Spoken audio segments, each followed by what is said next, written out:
Sunlight streams through my floor-to-ceiling windows, casting rainbow prisms across my bedroom walls from the crystal decorations the staff meticulously arranged last night. I trace my fingers over the invitation card on my nightstand, the thick cardstock embossed with golden script, promising a week at a beachfront villa worth more money than most people see in a lifetime. My heart flutters. Maybe this time will be different. I slip out of bed, my bare feet sinking into plush carpet. The mansion is quiet except for the soft whir of central air and distant footsteps of the cleaning staff. Balloons and soft pastels bob gently against my ceiling, and wrapped presents gleam on my marble dresser. 16. I'm finally 16.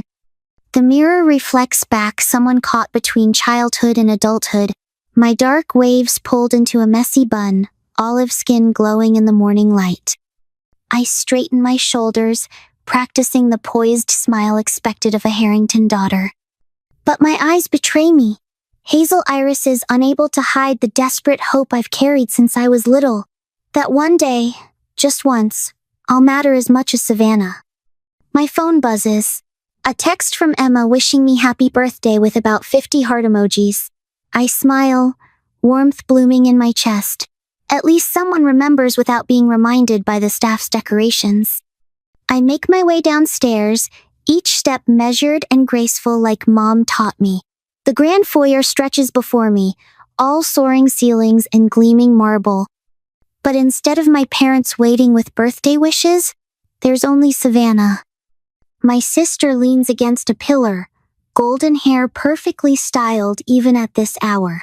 Her smirk sends ice down my spine. Morning, birthday girl. Her voice drips honey-sweet venom. Mom and Dad left you something. I freeze halfway down the stairs. Where are they? Oh, they had to run out. Savannah straightens, producing a folded paper from behind her back. But they made sure to leave you a special list. My stomach drops as she holds it out. Not an invitation, not birthday wishes, a chore list. 2 pages, neatly typed. The room spins violently. My vision narrows to pinpricks, blood roaring in my ears. Every detail hits like a physical blow. The tremble in my hands, the metallic taste of betrayal on my tongue, the way my chest constricts until I can barely breathe. The cheerful birthday music playing softly through hidden speakers becomes a mocking soundtrack to my humiliation. What is this? My voice comes out raw, unfamiliar. What does it look like? Savannah rolls her eyes. Someone has to make sure everything's perfect for the party. Mom and Dad trust you to handle it. Just hours ago, I'd been floating on cloud 9. The memory crashes over me, sitting cross-legged on my bed last night, carefully reading every word of the villa invitation. I'd already packed my favorite sundress, the new swimsuit I'd been saving. Mom had smiled, actually smiled, when she handed me the envelope, and Dad had mentioned something about family bonding. I'd been so sure this birthday would be different, so certain they'd finally see me. But the villa, the words stick in my throat. Savannah's smile widens. Oh, honey, did you really think they meant you were invited? That's for the family vacation next week. You know, for people who actually deserve it. My fingers grip the banister so hard my knuckles turn white. Years of being the afterthought, the burden, the imperfect daughter crash through me. But beneath the familiar pain, something else stirs. Something that makes my jaw clench and my spine straighten. I stare at my reflection in the marble floor, barely recognizing myself. The perfect, polite daughter they've tried to mold me into. The girl who accepts scraps with a smile. The sister who steps aside, so Savannah can shine. Number not anymore. My hand crushes the paper into a ball. The sound of crinkling pages echoes through the foyer like a battle cry. I stand at the foot of the grand staircase, its sweeping arc suddenly symbolic of all the choices before me. The safe path, stay quiet, do what I'm told, keep hoping they'll love me. Or the terrifying unknown. Fight back, stand up, risk everything. What will I do now? The question pounds in my head like a drumbeat. How do I even begin to fight back against the perfect family facade they've built? I look down at the crumpled paper in my fist. This ends now, and they'll never see it coming. I scan the crumpled chore list for the 100th time, my eyes catching on details I missed before. The tasks aren't random, they're calculated. Each item strategically placed to keep me away from specific areas of the house at certain times. Away from Dad's study during his important calls. Away from the dining room during family dinners. Away from anywhere I might overhear something I shouldn't. My bedroom feels like a crime scene, papers scattered across my usually pristine desk. Old report cards showing straight A's lie next to newspaper clippings of Savannah's charitable work. Family photos where I'm positioned just slightly off-center, a shadow to Savannah's spotlight. The evidence has been here all along, waiting for me to connect the dots. Something cold settles in my stomach as I uncover a letter from last semester. My academic counselor's praise for my exceptional performance despite challenging circumstances sits next to a sticky note in Mom's elegant script. Perfect for damage control if anyone asks questions. I push back from my desk, mind racing. They've been using my academic success as a shield. Look at how well Lily's doing in school. Clearly there's nothing wrong at home. My hands shake as I realize how long this manipulation has been going on. The house is quiet, too quiet. Through my window, I watch Mom's Mercedes glide down the circular driveway, Savannah in the passenger seat. They'll be gone for hours at their usual spa day. Dad's at the office until late. The cleaning staff won't arrive until tomorrow. My heart pounds as I slip into Dad's study. The room reeks of leather and power, all sleek modern furniture and expensive art. His computer sits like a sentinel on the massive desk. I've seen him type his password 100 times, watching from the doorway while pretending to dust the shelves. Another core designed to keep me busy. The screen flickers to life. My fingers fly across the keyboard, muscle memory from years of observation guiding them. I'm in. The first email makes my blood run cold. Villa arrangements. Jonathan, everything's set for Savannah's exclusive weekend. The staff has been instructed to maintain complete privacy. As discussed, we'll ensure all social media posts emphasize the family aspect while keeping Lily occupied with her academic commitments. The usual transfers have been arranged. $20,000 for Savannah's shopping and activities, plus the standard coverage for any impromptu expenses. I dig deeper, hands trembling but determined. Each document reveals another layer of betrayal. Savannah's monthly allowance could fund a semester of college. Meanwhile, my education fund sits untouched, a bargaining chip they hold over my head. A video file catches my eye. I plug in my earbuds, careful not to make a sound. The girls' grades are our best defense. Dad's voice fills my ears, clinical and cold. As long as Lily maintains her academic performance, no one will question our methods. It's a small price to pay for maintaining the family's reputation. Mom's laugh, sharp as breaking glass. And she's so eager to please. Really, it's almost too easy. The recording continues, but I can't breathe. Their voices swirl around me, years of manipulation condensed into cruel sound bites. Every sacrifice I made, every moment I pushed myself to be perfect, it was all just part of their scheme. Lily! I nearly jump out of my skin. Emma stands in the doorway, concern etched across her face. She must have used her spare key, the one I gave her for emergencies. I got your text, she whispers, closing the door softly behind her. What did you find? I pull out the earbud, my voice barely a whisper. Everything. Come look. Emma settles beside me, her familiar presence anchoring me as we scroll through the evidence of my family's betrayal. Each new document feels like another nail in the coffin of my old life, the life where I still hoped they might love me someday. "We need to save this," Emma says, her voice hard with anger. She pulls a USB drive from her backpack. All of it. As we copy the files, a new email notification pops up. The sender's name makes my stomach lurch. Mr. Coleman, the family lawyer. The message is brief but clear. Any disruption to the established arrangement will result in immediate consequences. Your academic future hangs in the balance. Choose wisely. I meet Emma's eyes, seeing my own anger reflected back. They think they can keep controlling me with threats. She squeezes my hand. "They don't know who you really are. Not yet." The USB drive blinks as it finishes copying.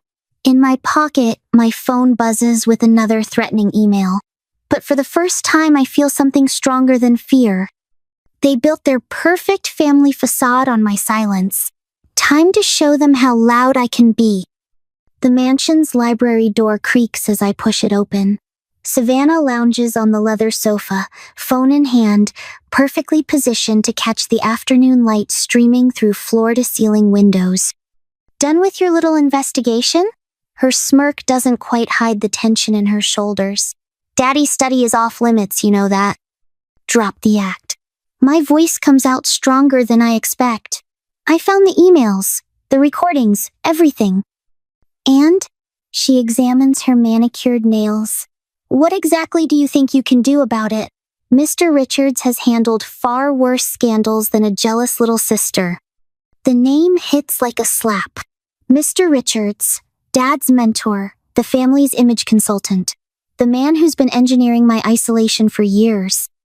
"I never wanted to hurt you, Lily." Savannah's voice drips false sympathy. "But you have to understand, there's a natural order to things. Some people are meant to shine. Others." She waves her hand dismissively. "Well, you've always been good at staying in your lane." My phone buzzes again. A text from Mr. Hernandez, my AP literature teacher. "Want to discuss your last essay. Important opportunity. My classroom, 7:30 tomorrow." A moment later, another message. This one from Aunt Caroline, Mom's estranged sister. "Heard about the birthday celebration. We need to talk. I've been there." I look back at Savannah, still lounging like a cat in her sunbeam. She has no idea how many cracks are forming in her perfect world. "You're right about one thing," I say, turning to leave. "I am good at staying in my lane, but maybe it's time to change lanes altogether." Her laughter follows me out, but it sounds hollow now. Empty, like everything else in this house. Emma waits in my room, the USB drive clutched in her hand like a lifeline. "Ready?" I nod, pulling up the draft of the email I've prepared. Just a small taste of the evidence, enough to make waves at Dad's next investor meeting. My finger hovers over the send button. "They'll try to stop you," Emma warns. "Let them try." I hit send. This is just the beginning. "Did you see what that Harrington girl posted?" The whispers follow me through the mansion's marble corridors, each one a tiny needle under my skin. So ungrateful. After everything her parents have done, I keep my head high, clutching my phone where another carefully crafted social media post from Savannah glows on the screen. This one shows her lounging by our infinity pool, caption gushing about family love and gratitude. The comment section overflows with sympathy for her poor Savannah, dealing with such a difficult sister. Mr. Richards, Dad's closest business partner, watches me from across the foyer. His eyes hold the same patronizing concern I've seen directed at unstable investors right before Dad cuts them loose. When he pulls out his phone, I know another piece of the smear campaign is about to drop. I retreat to my sanctuary in the East Wing, my fingers trembling as I unlock the door. This room, with its floor-to-ceiling windows overlooking the Atlantic, is the one place they haven't tainted. Yet, the leather-bound journal on my desk calls to me. I filled half its pages since my birthday disaster 3 weeks ago, each entry a brick in the foundation of my rebellion. Today's page starts like the others. Dear future self. But something feels different. The words flow faster, sharper. They think isolation will break me. They don't understand that being alone is exactly what I needed. Every fake smile, every condescending pat on the head, it was all preparation. Training for this moment. I close the journal and pull up the meditation app Emma recommended. As my breathing steadies, I study my reflection in the window. Mom's constant criticism echoes. Stand straighter, smile wider, be more like your sister. But now I see what she couldn't. Strength in my olive skin, fire in my hazel eyes, power in the set of my jaw. The grandfather clock strikes 3. Time for the confrontation I've been planning all week. Savannah lounges in the library's leather armchair like it's a throne, scrolling through her phone with practiced disinterest. The late afternoon sun streams through stained glass, casting colored shadows across leather-bound first editions and priceless artifacts. Our family's carefully curated sophistication on display. We need to talk. My voice doesn't waver. She glances up, lips curving into that familiar smirk. About your little tantrum on Instagram? God, you're so embarrassing. About 16 years of lies. I plant myself in front of her, blocking her escape route. About how you and Mom and Dad systematically destroyed every chance I had at. Destroyed? She laughs, but there's an edge to it. We gave you everything. Private schools, dance lessons, that ridiculous art camp. Scraps. The word explodes from me. Everything you didn't want. Every opportunity that wasn't good enough for precious Savannah first. She stands, using those 2 inches of height difference like a weapon. You're delusional. This is exactly why they didn't invite you to the villa. You're unstable. Really? I pull out my phone, fingers steady now. Is that what the country club board would think when they see the real numbers? How much Dad spends on your hobbies versus my education? The blood drains from her face. You're bluffing. Try me. The silence stretches between us, heavy with years of unspoken truth. When she finally speaks, her voice has lost its honey-sweet venom. You'll never win this. No one will believe you over us. I meet Emma at Cafe Luna, our usual spot 3 blocks from the mansion. The afternoon crowd provides perfect cover. No one from the country club would be caught dead in a place with mismatched mugs and local art on the walls. I brought backup, Emma says, nodding toward a corner booth. Mr. Hernandez, my AP literature teacher, sits with his worn leather briefcase. Next to him, Aunt Caroline's familiar silver hair catches the sunlight. My throat tightens. You all came. Of course we did. Emma squeezes my hand. We've got the documentation you asked for. Mr. H pulled your attendance records. And the emails about family emergencies during exam weeks? He adds quietly. Aunt Caroline slides a manila envelope across the table. Bank statements. Your father's not as careful with his passwords as he thinks. The garden lights flicker on as sunset approaches, casting a warm glow over the carefully arranged chairs. I adjust the projector screen one last time, heart pounding as cars pull up to the mansion's side entrance. Board members, business partners, people whose opinions matter to Jonathan Harrington. Quite the setup, Mr. Richards says, pausing at the garden's entrance. His smile doesn't reach his eyes, though I'm not sure what could be so important it requires all of us here on such short notice. I mirror his fake smile. You'll see. The presentation is brutal in its simplicity. Bank statements, email threads, a timeline of coincidences that shows a clear pattern of sabotage.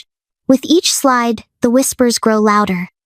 By the time I show the comparison of educational investments, hundreds of thousands for Savannah's prestigious programs versus the bare minimum for mine, even Mr. Richards has lost his condescending smile. Later, I walk along Miami Beach, letting the waves wash away the day's tension. Each step feels lighter, freer. The ocean breeze carries away 16 years of doubt and shame, replacing them with something stronger, certainty. My phone buzzes with messages from Emma and Aunt Caroline, time for our late-night strategy session. But as I turn to leave, something stops me. A moment of perfect clarity, standing between sea and sky. They thought they could break me. Instead, they taught me how to fight back. The study is dark when I return, perfect for what comes next. Emma's voice comes through my earbuds, steady and sure as we review the plan. Aunt Caroline's encrypted messages light up my screen with tactical suggestions. Tomorrow's surprise party will be anything but celebratory, at least for them. I reach for Dad's desk drawer, searching for his spare laptop charger, when my fingers brush something unexpected. A USB drive unmarked and dusty, probably forgotten. My laptop whirs to life, the USB's contents loading slowly. A video file, then another, and another. My hand flies to my mouth as the first recording plays. Dad's voice, clinical and cold. Of course we can't let her take the scholarship. It would overshadow Savannah's achievements. No. We'll handle Lily's academic future our way. Mom's laugh, sharp as broken glass. She'll understand someday. It's all for the family's best interest. I sit in the dark, letting their words wash over me. Each confession more damning than the last. My hands don't shake as I copy the files. They never thought I'd find this. They never thought I'd fight back. That was their biggest mistake of all. My living room transforms into a war room before my eyes. 3 monitors glow in the dimness, their screens reflecting off the polished marble floors of our Miami Beach mansion. Evidence binders line the oak shelves where Mom's precious Fabergé collection once perched. The irony doesn't escape me, her symbols of wealth now replaced by proof of their corruption. Emma hunches over one of the laptops, her fingers flying across the keyboard as she sets up the encrypted live stream. All systems are ready, she murmurs, pushing her glasses up. You sure about this, Lily? I trace my finger along the timeline sketched on our whiteboard. Each beat of my plan marked in precise detail. Maps of the mansion grounds and printed emails cover the walls like wallpaper, a tapestry of betrayal waiting to be exposed. I've never been more sure of anything. The surprise celebration event I've orchestrated is already in full swing downstairs. Crystal glasses clink and fake laughter echoes through the halls. Every detail has been meticulously planned. From the strategic placement of evidence displays to the careful guest list of Dad's most influential business contacts. My phone vibrates. Another text from Dad's business partner asking if I'll reconsider my rash actions. I delete it without reading further. They still think I'm the same quiet girl they could push around. Their mistake. The security feed shows Savannah preening in front of a mirror in the foyer, rehearsing her speech one last time. Her golden hair catches the light from the chandeliers, perfect as always. But there's a tremor in her hands as she smooths her designer dress. Live stream's picking up viewers, Emma says, eyes locked on the metrics climbing across her screen. Words getting out. We've got over 5,000 people watching already. I straighten my shoulders, checking my reflection in the darkened window. My dark waves fall loose past my shoulders, no more innocent ponytail. Dark eyeliner rings my hazel eyes like war paint. The girl who used to shrink from confrontation is gone. The celebration space I've designed is a masterpiece of irony. Elegant decorations blend seamlessly with carefully placed evidence displays. Printed emails peek out from between flower arrangements. Financial records nestle behind crystal champagne flutes. Every corner tells a story of deception. The guests arrive in waves of silken diamonds, Miami's elite gathering for what they think is just another charity event. If they only knew. Every influential business figure Dad's ever courted, every socialite Mom's ever tried to impress, They're all here to witness the facade crack. I spot Mr. Richards, Dad's closest ally, glad-handing near the champagne fountain. His booming laugh carries up the stairs, but I catch the way his eyes dart around the room. He knows something's coming. They all do. The screens behind the makeshift podium glow to life as the techs run their final checks. In less than an hour, those same screens will display every damning email, every secret recording that proves what this family really is.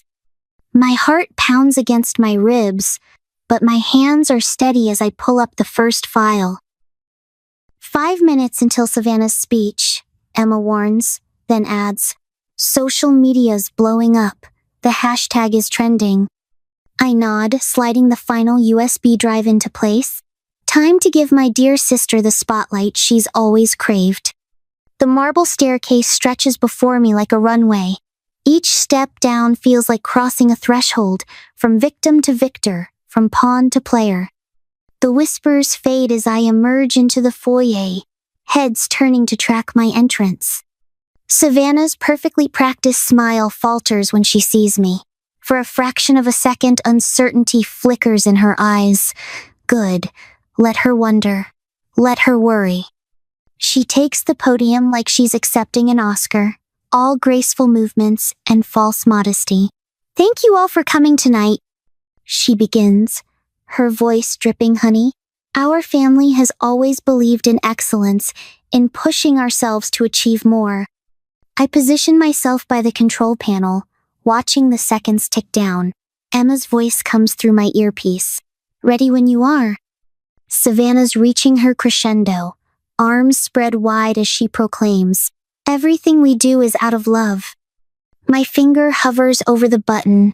A lifetime of swallowed tears and silent rage crystallizes into this single moment of crystal clear purpose. "Now," I whisper. The screens behind her explode with color. Emails, bank statements, voice recordings. Her voice dies mid-sentence as the first video clip plays, her own words condemning her. "Of course we never meant to include her. She's just not family material." The crowd's murmurs turn to gasps. Champagne glasses freeze halfway to lips. Mr. Richards' face goes ashen as his own emails flash across the screen. Then Marcus Chen stands up, CEO of Miami's largest tech company and Dad's most important business connection. His voice cuts through the chaos. "Is this true, Savannah? These recordings of your father discussing academic fraud?" Savannah's mouth opens and closes, but no sound comes out. The perfect princess, finally speechless. "I've seen enough." Marcus's words crack like a whip. "My company cannot be associated with this kind of behavior. Consider our contracts terminated." It's like watching dominoes fall. Other business leaders stand, phones already out, distancing themselves from the scandal. Savannah's supporters huddle in corners, whispering frantically. The carefully maintained facade of power crumbles brick by brick. Savannah spins toward me, her mask finally cracking. For the first time in my life, I see real fear in my sister's eyes. I hold her gaze as her carefully constructed world continues to collapse. "Happy birthday to me," I mouth silently. The chaos is beautiful.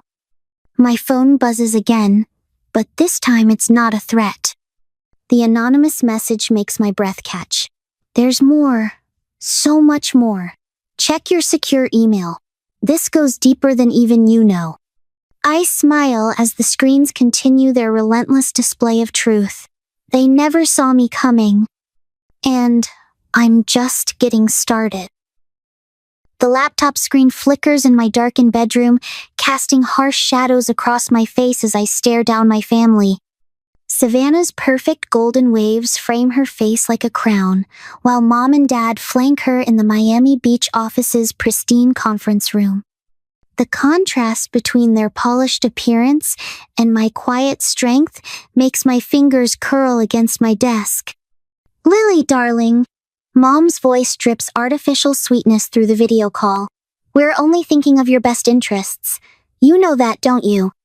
I trace the edge of the USB drive in my pocket, the one containing every shred of evidence I've gathered.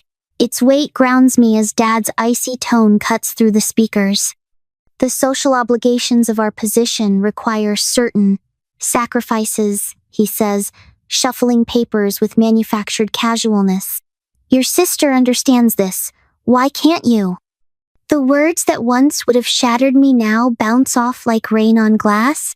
In the background, Mr. Richards hovers like a well-dressed vulture, nodding along with every manipulative statement. I study their faces, memorizing every micro-expression of desperation poorly masked as concern. My phone buzzes another message from Mr. Coleman, the family lawyer.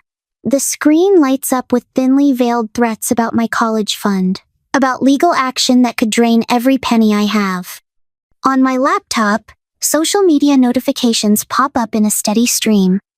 Influencers in my father's pocket are already spinning their narrative, painting me as an ungrateful daughter, a troubled teen seeking attention. I close my eyes, letting their words wash over me. When I open them again, my voice comes out steady, clear as a bell. Are you finished? The question lands like a slap. Savannah's perfectly maintained smile cracks just slightly at the edges. Because I am, I continue, each word deliberate as a chess move. I'm finished with the manipulation, the lies, all of it. I pull up the convention center's webpage on my second monitor, confirming tomorrow's setup. The venue's modern architecture and state-of-the-art audiovisual system will serve my purposes perfectly. Every major media outlet in Miami has confirmed their attendance. My fingers hover over the keyboard, ready to unleash years of meticulously gathered evidence. You have no idea what you're doing, Savannah snaps, her composure finally slipping. You'll destroy everything we've built. A small smile tugs at my lips. No, I know exactly what I'm doing. For the first time in my life, I'm seeing everything clearly. The convention center's main hall stretches before me the next morning, its soaring glass ceiling letting in streams of Miami sunlight. Rows of chairs fill with journalists, business leaders, and activist groups. The energy in the room crackles like lightning before a storm. I adjust my dark blazer armor for the battle ahead and step onto the stage. The massive screen behind me illuminates with the first piece of evidence. A time-stamped email thread revealing the systematic financial exploitation, each word highlighted in damning clarity. For years, I begin, my voice carrying through the perfect acoustics, I believed I was the problem. That if I just tried harder, achieved more, became perfect maybe, then I'd be worthy of my family's love. The evidence unfolds like a masterpiece. Recorded conversations, bank statements, meticulously documented patterns of manipulation. Each piece is authenticated, each revelation more damning than the last. The live stream counter ticks up exponentially as viewers pour in from across the country. My hands don't shake as I pull up document after document.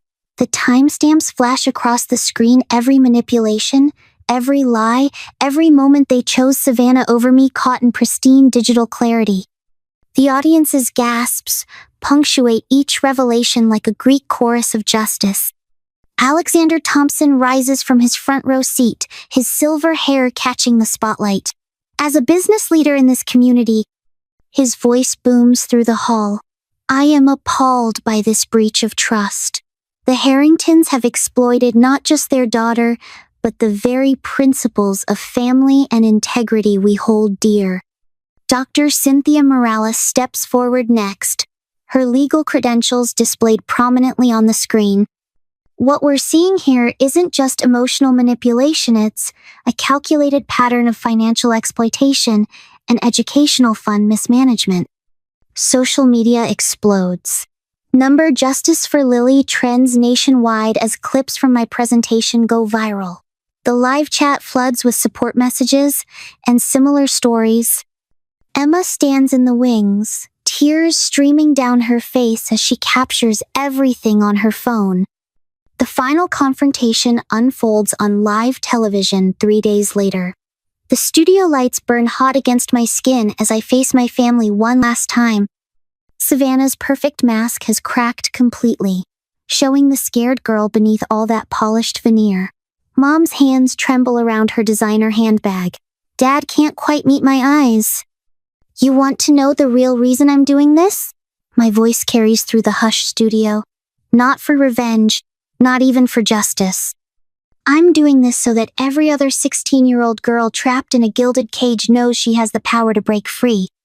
Later that night, in the quiet safety of my new room at the Parkers' house, my phone lights up with an encrypted message. The sender is anonymous, but the content makes my heart race. Harrington Family Foundation meeting the 15th of June. Full audio recording available. There's more to this story than anyone knows. Are you ready to hear it? I stare at the message for a long moment, my finger hovering over the screen. Sometimes, I realize freedom isn't just about breaking chains, it's about choosing which battles are worth fighting next. Morning light streams through gauzy curtains, casting gentle shadows across photographs that line the walls of my new home. Not the cold marble and gilt frames of the Harrington mansion, but real moments captured in time. Emma and I at the beach, the Parkers' Sunday dinner, my first speaking engagement at the youth center. Each image tells a story of healing, of choosing something better than the perfection my parents demanded. I trace my fingers along the windowsill, feeling the warmth of sunlight on my skin. The Parkers' modest Miami suburb feels more like home than 16 years in that mansion ever did. Here, the walls don't echo with manipulation and mockery. Here, I can breathe. The memory hits without warning. That birthday morning standing frozen at the bottom of that grand staircase, Savannah's smirk as she handed me that list. My hands start to tremble, but I force myself to stay present, using the grounding techniques my therapist taught me. The hardwood floor solid beneath my feet. The scent of vanilla from Mrs. Parker's morning baking. The distant sound of lawnmowers and children playing. I am not that girl anymore. Moving to my desk by the window, I open my journal, not the leather-bound diary my mother insisted on, but a simple spiral notebook filled with messy thoughts and honest fears. The morning pages have become my ritual, a daily reminder that my voice matters. Emma's text buzzes through. Community center's packed. Get here soon. At the center, the energy hits me as soon as I push through the double doors. Dozens of teens and young adults mill around the meeting space, which has been transformed with bright banners and fairy lights. Breaking Free Together spans the back wall in bold letters. Jordan spots me from across the room and rushes over, her eyes bright with nervous excitement. I can't believe how many people came, she whispers, clutching her note cards. What if I mess up my speech? I squeeze her hand. Just tell your truth. That's all any of us can do. The room quiets as Emma takes the microphone. Welcome to our first Breaking Free celebration, she announces. Today, we're honoring every person here who's had the courage to choose themselves. One by one, people step up to share their stories. A boy who escaped his father's emotional abuse. A girl who stood up to her controlling grandparents. With each story, heads nod in recognition. Tears flow. Healing happens in real time. When Jordan takes the stage, her voice shakes at first, but grows stronger with each word. I watch from the back, remembering how lost she looked that first day she came to group. Now she stands tall, owning her story, helping others own theirs. Back home that evening, I stand before my full-length mirror, really seeing myself. The confident set of my shoulders, the clear, steady gaze. No more desperate need for approval in my eyes. You did it, I whisper to my reflection. You chose yourself. You broke free. And now you're helping others do the same. Moving to my desk, I adjust my camera and hit record. The red light blinks, waiting. Hey everyone. I begin, my voice warm and steady. Today, at our Breaking Free celebration, I witnessed something incredible. I saw strength. I saw courage. I saw healing. I leaned closer to the camera, thinking of everyone out there still trapped in silence. Your story matters. Your voice matters. You matter. If you're watching this and wondering if you can break free too, yes, you can. Share your story in the comments below. Let's build this community together. Ending the recording, I turned to my vision board. Among the news clippings and research papers, new dreams take shape. Expanding the youth program, starting a scholarship fund, building a network of safe houses. The evening sun paints my room in shades of possibility. Through my window, I hear the Parker family setting up for dinner. Real laughter, real love, real family. My chosen family. Not the perfect daughter, not the family disappointment, just Lily. Finally, powerfully, unequivocally me.